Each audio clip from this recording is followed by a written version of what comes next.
एक link upload कर दी काले जे लिबास दी शकीनन कुड़ी दूर दूर जावे मेरे काले रंग तो खबर नहीं मेरा डाल के आ मेरा दिल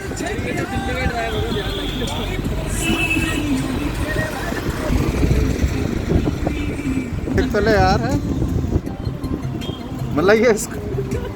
काले जे लिबास ईमानदार मिल रहा है ईमानदार है।